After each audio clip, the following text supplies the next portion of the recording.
कोई भी आपराधिक घटना होने के बाद सबसे पहले पुलिस को सूचना दी जाती है। पुलिस पीड़ित व्यक्ति से पूरी घटना जानने के बाद तहरीर लिखने के लिए कहती है ताकि उस मामले में कार्रवाई की जा सके। पुलिस एफआईआर दर्ज करके कार्रवाई शुरू कर देती है, लेकिन आमतौर पर सही जानकारी के अभाव में लोग तहरीर और एफआईआर को एक ही समझ लेते हैं, लेकिन कानूनी तौर पर इन दोनों में बड़ा अंतर होता है। आज के इस वीडियो में हम आपको यही जानकारी देने वाले हैं कि तहरीर और एफआईआर में क्या अंतर होता है। साथ ही यह भी बताएंगे कि सही तरीके से तहरीर कैसे लिखी जाती है। लेकिन आगे बढ़ने से पहले चैनल को सब्सक्राइब और हमारे फेसबुक पेज को फॉलो जरूर कर लें ताकि और भी रोचक जानकारियाँ आपको मिलती रहे। तो चलिए शुरू करते हैं। आपको बता दें कि जब कोई अपराध होता है तो उसके बारे में पुलिस को लिखित में एक सूचना देनी होती है। इसमें घटना के बारे में पूरी जानकारी देनी पड़ती है, साथ ही घटना का दिन, समय, स्थान और नुकसान के बारे में भी बताना होता है। अगर किसी पर शक है तो उसके बारे में भी लिखित जानकारी देनी होती है। वहीं गवाह आदि के बारे में बताना पड़ता है।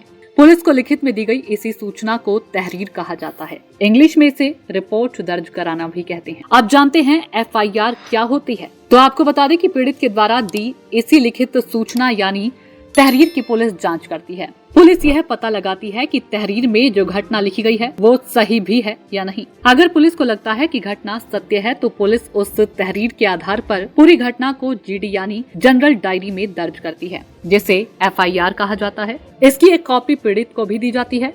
एफआईआर दर्ज होने के बाद ही पुलिस आरोपी को गिरफ्तार करती है और आगे की कानूनी कार्रवाई करती है। अब जानते हैं कि सही तरीके से तहरीर लिखने का तरीका क्या होता है।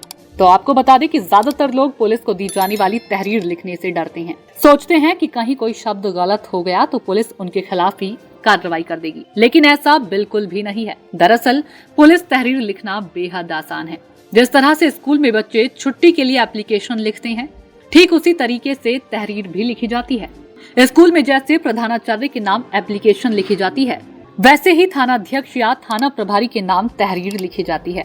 तहरीर में सबसे थानाध्यक्ष को संबोधित करते हुए घटना क्षेत्र वाले थाने का नाम और पता लिखा जाता है। इसके बाद तहरीर का विषय दर्ज करना होता है।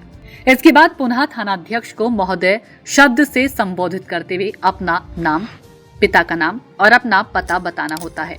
इसके बाद एक एक करके विस्तार से उस घटना के बारे में जानकारी देनी होती है जो आपके साथ घटी है। घटना का दिन, समय, स्थान और नुकसान के बारे में सही जानकारी लिखकर बतानी पड़ती है। अगर किसी पर शक है या कोई गवाह है तो उसके बारे में लिखित जानकारी देनी होती है। ध्यान रहे कि आपके द्वारा लिखे गए शब्द स्पष्ट और ठीक से समझ आने चाहिए। इसके बाद तहरीर में ही आरोपी के खिलाफ कानूनी कार्रवाई की अपील करनी होती है और सबसे लास्ट में फिर से अपना नाम, पिता का नाम और पता दर्ज करना होता है। साथ ही अपना फोन नंबर भी लिखना होता है ताकि पुलिस जरूरत पड़ने पर घटना के बारे में आपसे पूछताछ कर सके। तहरीर के कोने में दिन और तारीख भी दर्ज करना होता है। बस इतना करने से बिल्कुल सही ढंग और आपकी तहरीर से लिखी जा सकती है। इसी तहरीर के आधार पर पुलिस एफआईआर दर्ज करती है। अगर पुलिस एफआईआर दर्ज नहीं करती है तो आप तुरंत इसकी शिकायत भी कर सकते हैं। आप पुलिस विभाग के विजिलेंस डिपार्टमेंट में कॉल करके इसकी शिकायत कर सकते हैं। इसके अलावा आप किसी बड़े अधिकारी जैसे एसएसपी, डीसीपी या फिर एसपी दफ्तर जाकर भी इसकी शिकायत कर सकते हैं।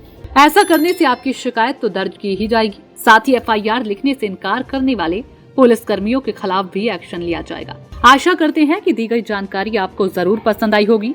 जानकारी अच्छी लगी हो तो चैनल को अभी सब्सक्राइब कीजिए और हाँ, वीडियो को लाइक शेयर करना बिल्कुल भी ना भूलें। धन्यवाद।